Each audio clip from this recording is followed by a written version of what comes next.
The new UFO documentary, God versus Aliens, looks into whether life as we know it and perceive it is just a simulation designed and controlled by extraterrestrials for some unknown purpose. It's called simulation theory and suggests that life is basically some sort of computer game. The Swedish philosopher Nick Bostrom proposed this in 2003 and even has Elon Musk as a believer. He states that the odds of us actually living in a real physical reality are 1 billion to 1. This theory would make religion and even the idea of God as a construct of the computer game and thereby the aliens controlling it. The film explores this theory and its impact on the world's religions. Should we make first contact, and especially if that contact would actually negate our physical existence and any notion of God is real. The film also features exclusive interviews with some of the world's leading UFO experts, including Nick Pope, who used to run the UK's UFO desk for the Ministry of Defense. You can read more of that story. That's in the News section up at coasttocoastam.com. And coming up on Coast to Coast tonight, Sunday night into Monday morning, in the first half, certified public accountant and chartered financial analyst Benjamin Baruch is the advisor to some of the world's or the largest real estate companies on the West Coast. He'll discuss the world financial situation and his predictions for 2024, as well as how Bible prophecy is unfolding. In the second half, co-founder of Helping Parents Heal, an organization with more than 24,000 members that assists bereaved parents worldwide. Mark Ireland has participated in mediumship research studies conducted by the University of Arizona and the University of Virginia. After the passing of his youngest son, he sought evidence for the continuity of consciousness after physical death. And on his journey, Mark was able to connect with his son's essence and observed a variety of phenomena supporting the survival hypothesis. That's tonight, Sunday night into Monday morning on Coast to Coast AM with George Norrie. All right, back to more of my conversation with Preston Dennett, the author of Humanoids and High Strangeness, plus your calls right here on Coast to Coast AM. Preston Dennett, Humanoids and High Strangeness, 20 true UFO encounters. And Preston, before we get to the phones and people are lining up to share their experiences, I want to ask you about this case because, I mean, to me, this ticks all the boxes. When we're talking about humanoids, this woman in California is being visited by tree spirits, ghosts, little people, also experiencing missing time. I mean, this is the whole enchilada here in one case. Tell me about this remarkable story.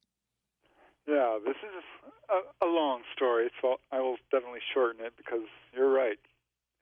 She experienced just about everything, but super interesting.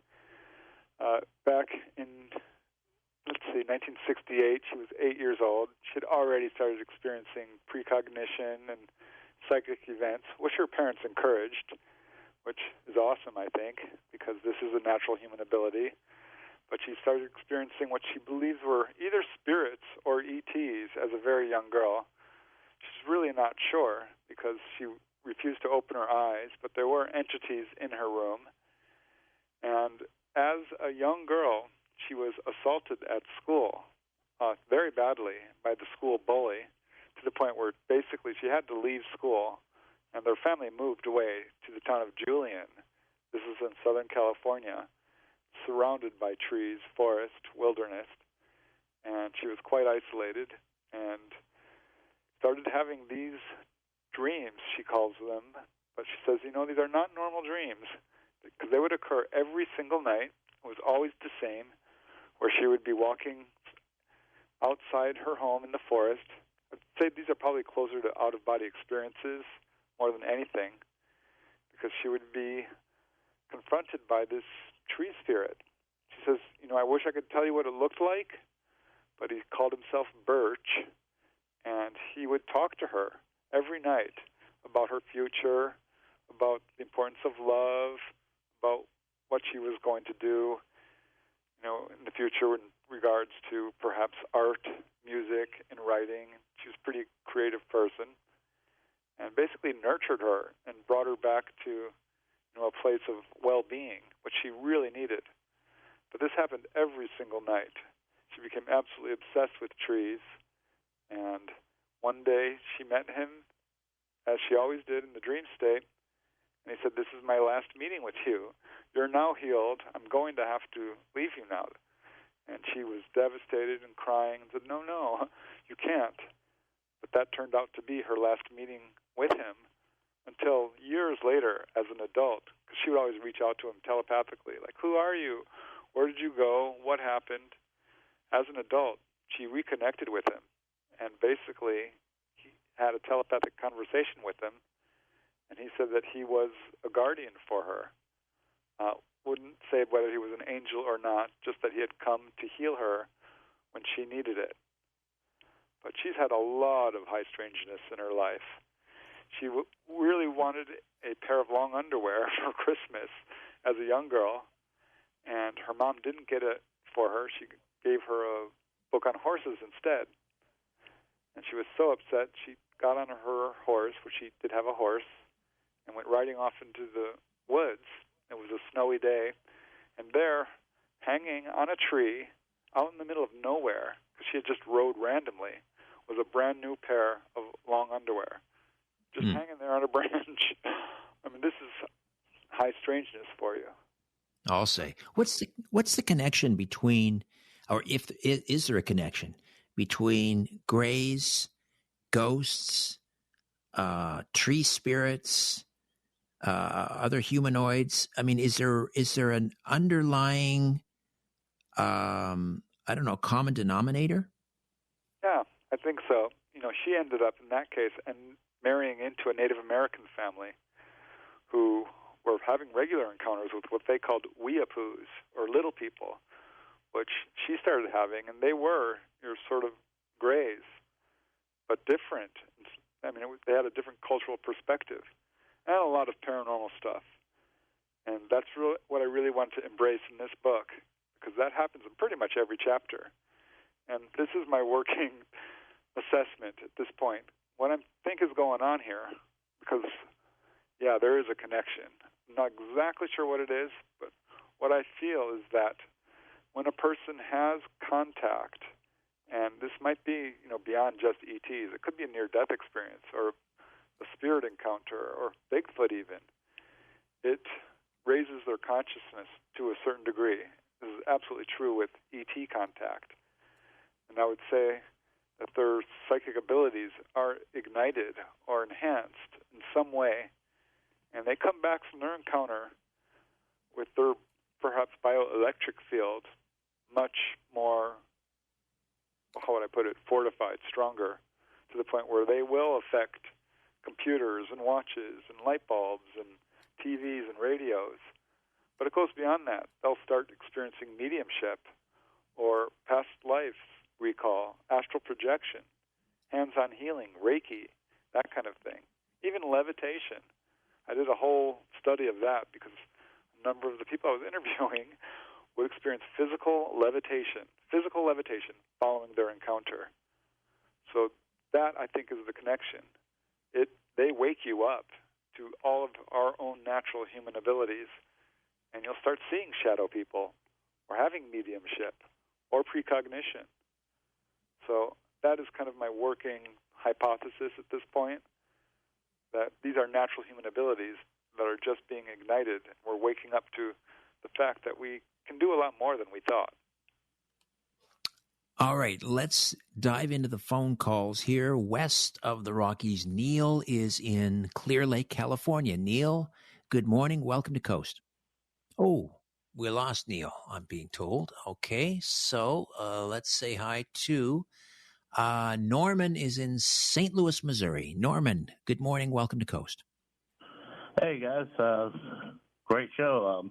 I've got a series of events that happened around 2012, I believe it was, and it led me to, I've always been open to UFOs, especially like the pyramids. I didn't think humans could do, lift 20-ton rocks and 3 million at a time or whatever, so I figured it's something else. But anyway, me and my son were watching a meteor shower over I lived in Woodson Terrace, about a mile from Lambert Airport, and we seen 2 different UFOs in the course of the night. And they were flying like 3 times higher than, Southwest and American. And they were flying real fast and erratic, like making quick left turns and kind of convulsing, like stop and go, but went way faster than and maybe like 100,000, 150,000 feet up. And then a little while after that, it snowed about 10 inches, and we had footprints. I got up in the morning to have my coffee and went out in the back, and there was footprints that were kind of like a yardstick almost, and it was like 10 inches long, offset, left to right. And they were 10 inches long and maybe 2 or 3 inches wide, but there weren't hoofs or claws like a bird. And then they went into my garden, which was a 3-foot fence, jumped out of the garden, went towards the house about 6 steps, and then they were gone. And they were down, recessed into the snow about 3 inches, so it couldn't have been a deer. If it was a bird, it wouldn't have been that deep. Then after that, I know it's a lot, but I was dating this gal at a place called Carrollton Manor right by the airport, and on the second floor, we were walking towards the elevator and seeing a typical, like kind of what I guess was a man in black. This all happened like in 6 months, but that elevator, I dated her 30 or 40 times, so it was real slow. It'd take like 3 minutes to go one floor and stop sometimes. Even people got locked in there where the fire department had to get them out.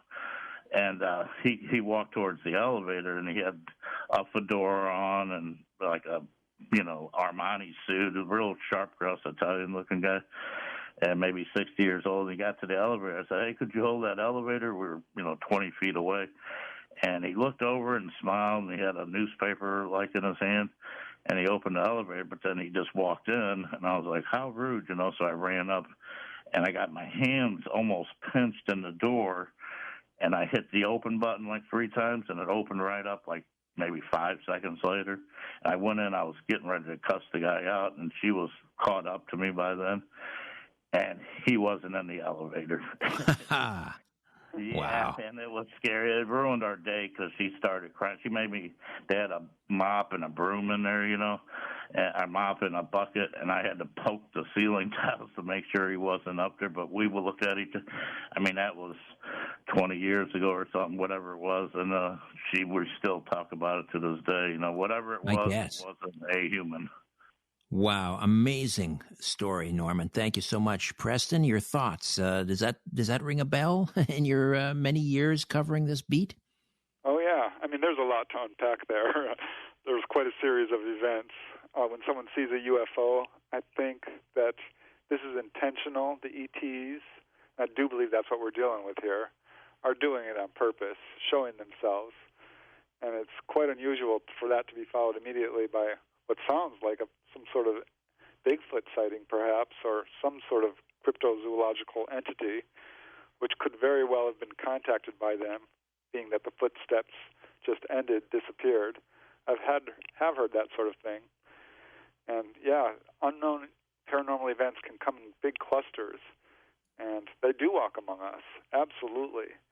And that sounds like a very intentional event as well. I don't know, hard to say. But. Yeah. What? Thank you for the call, Norman. What about the Men in Black disappearing? Does that come? Do you hear that? I do, absolutely, and that speaks to these guys' abilities to appear at the scene of UFO incidents or harass witnesses, or the fact that there are people walking among us who might not be what they appear to be. There's quite a few accounts of this, and that's something. These kind of high strangeness events are part of the whole contact experience, and a lot of contactees will describe these same sort of things, which they don't often talk about because it's not well publicized. And as I said, a lot of this really weird stuff, the high strangeness, is not appearing in a lot of people's accounts of other researchers who are very much interested in the nuts and bolts and kind of shy away from the paranormal, psychic, high strangeness aspects of this, which I think is a mistake, because we need to get all the evidence out there if we're going to solve what's going on here. Jim is in British Columbia. Jim, welcome to Coast. Hi, Richard. Hi, Preston. Thank you very much for taking my call. It's an honor to talk to both you gentlemen. I just wanted to relay a story I had a few times of meeting off-worlder people. And this one time at the bank, I went in there, and there was it was in the winter time, and I went inside the bank machine, and I normally use the machine right next to the door, but there was a man and a woman that were inside that were vacuuming, and they looked like they were wearing uniforms, like brown shirts and brown pants, and I thought it seemed a little bit odd to me when they said, "Can you use this other machine on the left?" And I said, "Oh, yeah," one I normally didn't use. So I started to use the machine, and sometimes when I've had these things happen to me before, it's like somebody turning the volume switch up on your anxiety for no reason. Just goes up and up and up and up for no reason. And I start to use this bank machine, and this was happening to me. And the bank machine it wouldn't accept a deposit for a check. It was once I got my card in there, it would just transfer.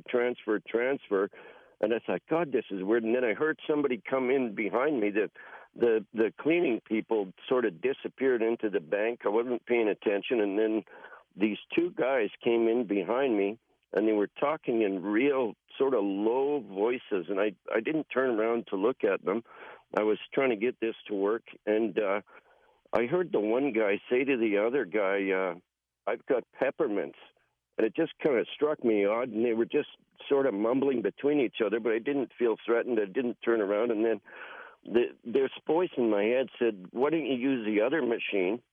So I did. I thought, well, that's common sense. This one doesn't seem to be working. And I quickly turned around to look at these two guys, and they were sitting cross-legged on the floor, and they were really, really dirty, like they'd been riding a coal train. But there wasn't two guys. There was only one guy, and he was having a full-on conversation with somebody to his right. And I thought, oh, the poor guy's got mental illness. He's talking to himself. And he stopped as he was talking. He was looking to the right, talking to what seemed to be nobody to me. And he stopped talking, and he looked at me, and he looked like he was homeless and dirty, but his face said he was like... Jim, I got to jump in here. My apologies, Jim. Hold on, and we'll get to the rest of this story on the other side of this break. All right, we are back with Preston Dennett, Humanoids and High Strangeness, and also Jim is still on the line from British Columbia. This was an encounter you had in a bank. At one point, you turned around, and there was a man sitting cross-legged on the floor. You had heard him muttering to somebody. When you turned around, there was nobody there.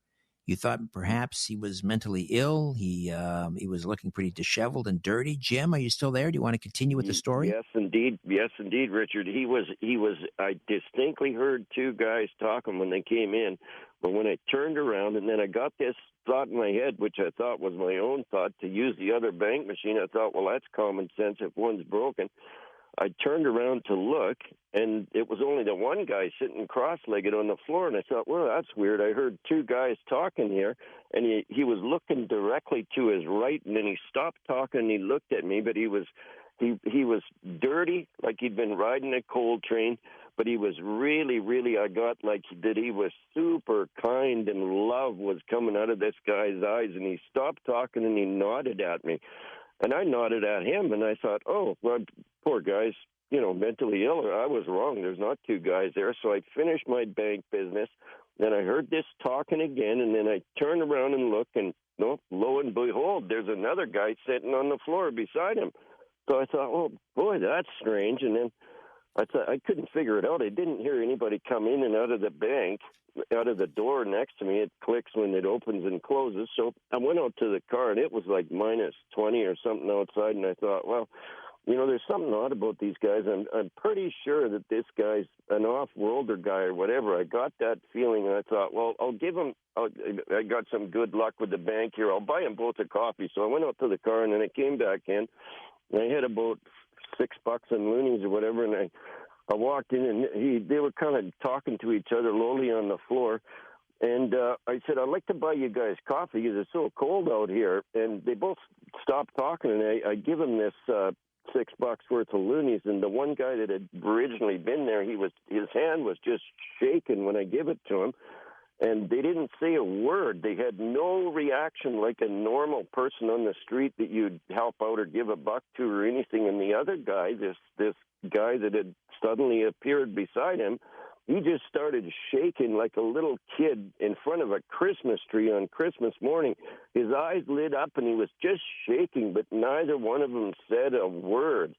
And I just said, I thought, wow, what an odd reaction. I gave them both this $6, and I said, here, you guys, I'd like to buy you coffee. It's freezing out there. So then I went out to the car, and I thought, wow, that was sure strange. And I thought, I was almost tempted to think, well, I'd like to, see if I could take their picture, but I didn't. I thought, I'd like to take their picture, but I didn't. I thought, no. I just carried on, but I thought, well, I've had this before where you get this very weird energy, and it's just like someone turning the volume up on your anxiety, and it even shows up in pictures. I've got pictures of vibrational energy where it'll vertically cut a tree in half. It looks like half the tree is perfect and the other half is underwater. It's very All right, weird. Jim, that's an amazing story. I don't know, Preston, if you have anything to add. Does any of this? I don't know. How do you explain any thoughts on the gentleman sitting cross-legged on the floor and somebody appears and then disappears? Or yeah, I mean, I wish I could provide an explanation for something like that. It's what I love about stories like these is they raise a lot of questions, really make us question, who is out there around us. I mean, could be angelic. I don't know. I'd really love to dive deeper into that to figure out if there's more events, paranormal surrounding this throughout Jim's life that might relate to this, because it sounds like there is. But yeah. Well, he can contact you through the website, Preston? Yeah, absolutely. Okay. You want to give us we're hooked up to that we're linked up to that at coasttocoastam.com. Just go to tonight's show page and you'll see Preston's website there. Let's say hi to, I think we're going to try Neil again in Clear Lake. Is Neil there now? Yes, I'm here now. Hi, Neil. Go ahead. My dog stepped on the phone. Anyhow, I had a really weird experience when I was 4. I saw the last above ground nuclear radioactive bomb test. And then a year later, I was asleep and I woke up to hear things walking around in my room. There were 3 grays, 3 of them, looking through all our luggage and whatever toys we had sitting out. My brother was in the bottom bunk. They looked at him. He was asleep. They looked at me. I was awake looking down on them. They were about 4 feet tall. Their skin was kind of a grayish tan, mottled with like patches. And one reached the hand up onto my bunk there, and I said no. I shook, shuddered, scared most I've ever been, and said no. And they all looked at each other and then stepped back 3 steps and disappeared. Was that the end of it? Was that the end of it? Yeah. No, then the light that was above the window went away. There was light out in the yard. I thought somebody had turned the driveway light on. But as soon as they disappeared, the window went dark again. Did they ever reappear in your life? No, that's what I'm hoping. I want to stay here on Earth right then.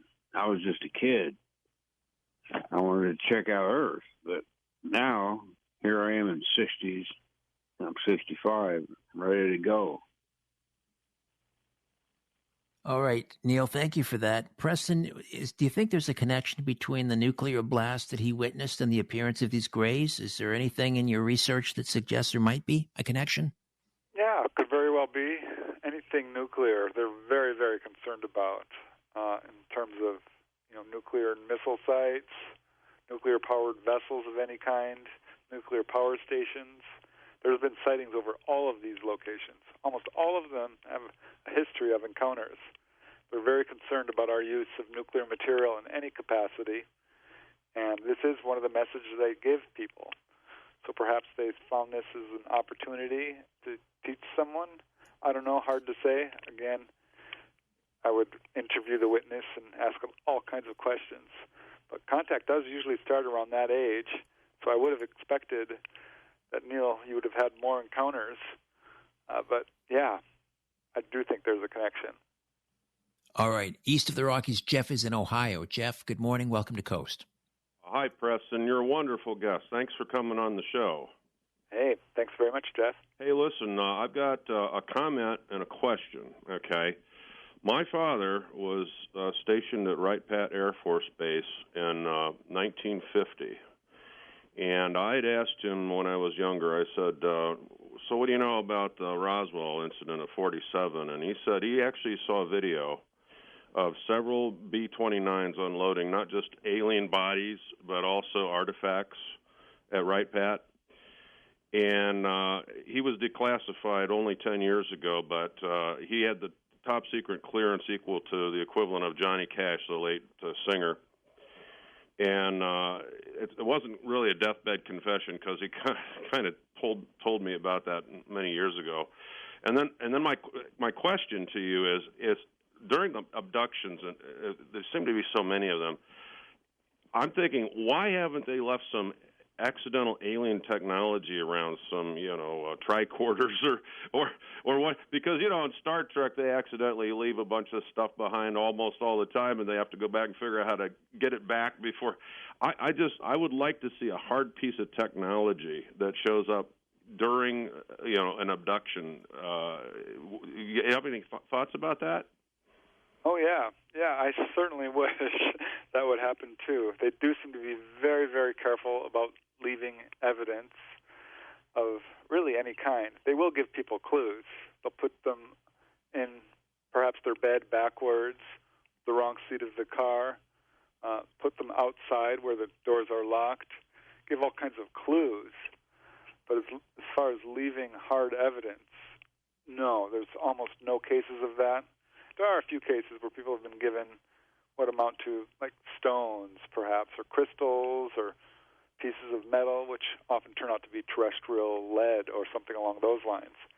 But as far as being given any alien artifact of any, importance, there are really no cases that I know of like that. The few that I do know of, often that is scooped up quite quickly by government folks or Men in Black type figures. So, there are a few cases that do speak to that, but no, they appear to be very, very careful in terms of leaving stuff behind. All right. Jeff, I got to ask you, I knew that Johnny Cash was in the Air Force back in the early 50s. I didn't know he had, top security clearance. Yes, he did. He had top secret, eyes-only clearance that was equal to my father's, and my father had this he actually was a Russian spy. He spied for us on the Russians. So he had top secret clearance, and he was brought into Wright Pat to see if this had anything to do with some kind of a Russian mission, that these aliens were some kind of a Russian gig going on there in that regards. But the thing is that, now that he's gone, so is a lot of other things that we've missed out on as far as the knowledge of what actually happened at Wright Pat. But I think it's fascinating that he was there at 50. And the thing is, there must be a video that he's actually saw, because there's no way he was there in 47 to actually see this. And that's what's interesting. That's the smoking gun here. There's a video somewhere where he actually got to see all of this stuff coming off these B-29s. So that's the smoking gun, and that's kind of where I was going with this. But the alien artifact thing, I've been around different countries. I'll tell you something. I've left my cell phone chargers in France, Australia, Germany by accident, and I can't believe that some alien during abduction just remembered to bring all the tools back to the ship. That's a great question. That's a great point. That's a great point. Why would they not, if they're so much like us, why wouldn't they leave something behind, Jeff? Good call. Let's say hi to Rick, first-time caller in Charleston, South Carolina. Rick, welcome. Hey, how are you? Good, thank you. About 10 years ago, I was on the back of my deck talking to a friend, and I looked out on the golf course, and I saw like a bonfire. It was like this huge fire, and I experienced smoke and like ashes coming in my house. And I asked my wife, "Do you smell that?" And she's like, "No." And the next day, I went out on the golf course, and there was no sign of anything burning. It was really weird. And then I experienced like these black spirits, like men that were in the woods around the house. And then my next door neighbors, it was like I was in some kind of spirit world. They were hauling wood. I've never been able to figure that out. It's never happened again, but it was real. I mean, I saw it, I smelled it, and these men were all out. It's like black men you talk about. They were all out in my backyard. I never had it happen again. I just wanted to share that with you. I don't really know. I've never figured it out. I don't know what it was, but it was there, and I saw this fire. But Preston, do you have a follow-up question, Preston? Preston, do you have a follow-up question for Rick? Anything you'd like to know? Yeah, I mean, this sounds like it might be, there's different types of ghostly activity and hauntings and stuff, but there's such a thing as residual hauntings or like time slips, and that's just based on what you've mentioned here. It sounds like that might be what happened there. Like you're perceiving events that may have occurred at a prior time. I'm wondering if you've had other ghostly encounters or anything like that, or psychic events. I may have as a kid. This happened right after my father died, and I had not talked to my dad in 20 years. For long story short, just abusiveness. I took my kids out of that situation, and I was handling his estate, and I had a bunch of files that I decided I was going to burn them, and we had a huge backyard, and I burned them. And then the next day was when like that stuff appeared. So I don't know if it had some correlation with my father's death. I don't know. I had to forgive him. Going through that process of his estate, I had to forgive him, and all these things came back. So maybe it's something from the past. Well, maybe you should get a hold of Preston through his website, Rick, if you want to relay more information, and he can follow up with you. Great call. Thank you for that. Preston, I think you got, with some of these calls, you got maybe some ideas for your next book. What are you working on, by the way? I know you always have something on the go. Oh, yeah. Working on another book about out-of-body experiences, another on supernatural events surrounding people who've had their lives saved that way. Another volume of Not From Here. That would be volume 5, all about the more strange aspects of UFO encounters. I just want to pop in here real quick and say Johnny Cash did see a UFO. He had a very close-up sighting at one point in his life, which I just recently found out. So I thought that was I didn't know that. I didn't know that. You see, that's the great thing about this show. I'm always learning things. I knew I'm a fan of Johnny Cash. I knew he was in the U.S. Air Force during the Cold War, like in the 50s, but I didn't know that he had, top security clearance. Yeah, me either. Did not know that. All right. Wow.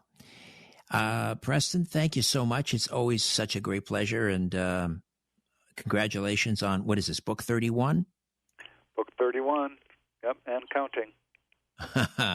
And counting indeed. Thank you so much, my friend. Thank you. All right, that is it for me. For George Norrie, George Knapp, Lisa Lyons, Stephanie Smith, Tom Danheiser, Dan Galante, and Michael Cozio, Donna Walker, Chris Burrows, Tim Banal, Sean Ladisor, and in Brantford, Ontario, Scott Park, I'm Richard Serrett. Thank you for your ears and your voices, your beautiful voices. Until next time, so long for now.